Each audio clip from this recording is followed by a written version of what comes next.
په دې وروستیو څو اونیو کې افغانۍ د ډالرو پر وړاندې لوړه شوې او تر ډېره بریده یې خپل ارزښت ساتلی. خلک هم خوښ دي چې افغانۍ د بهرنیو اسعارو پر وړاندې خپل ارزښت ساتلی. لامل یې د اسلامي امارت سالمه پالیسي ده.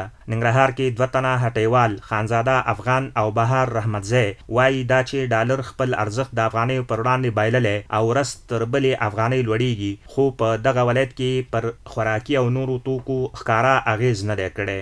بله ورځ ډالر چې په اویا کې و د غوړیو په 820 روپۍ، نن چې په 8.80 کې د غوړي د په 860 روپۍ، همدغه رقم وړو په 1400 ته رسېدلی او نن په 1500 روپۍ 1400 روپۍ.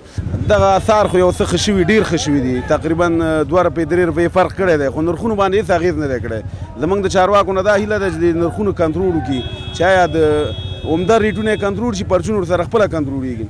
د جلال آباد ښار 2 تنه اوسیدونکي وحید الله او عبید الله هم خوشحاله دي چې افغانۍ د ډالرو پر وړاندې لوړه شوې، خو له مسؤلینو غواړي چې په بازار کې د خوراکي توکو بیې کنټرول کړي.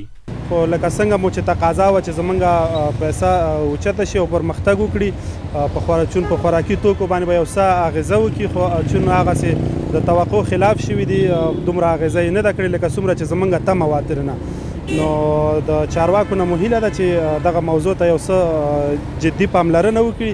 ولس تمه وه چې نرخونه به کنټرول شي، خو تر اوسه پورې نرخونه که څومره چې تمه وه کنټرول شوي نه دي. نو د مسؤل چارواکو څخه همدا غوښتنه ده چې د دوکاندارانو نه، د غټ تاجرانو نه او همداسې د نورو سوداګرو نه هیله داره چې نرخونه کنټرول کړي. چون اوس خو افغانۍ خپل ثبات ډېر محکم ساتلی دی، د ډالرو مقابل کې، د کلدارو مقابل کې ورځ تر بلې لوړیږي. دغه راز ننګرهار کې د خوراکي او نورو توکو د کنټرول کمیسیون مسؤل شاکر الله ستانکزی وایي چې د ډالرو پر وړاندې د افغانیو د ارزښت په لوړېدو سره په دې ولایت کې د خوراکي او غیر خوراکي توکو په نرخونو کې د پام وړ کموالی راغلی دی. کله چې د ډالرو په مقابل کې د افغانیو ارزښت لوړ شي، طبعا دلته زموږ نرخونه ټیټېږي. که دا اوس ووایو د موږ په غوړو کې قیمتونه 100 افغانیو پورې ښکته راغلل، د غوړیو په هغه کې کم راغلل، د بورې پر هغه کې ډېر نرخونه د موږ ښکته راغلي.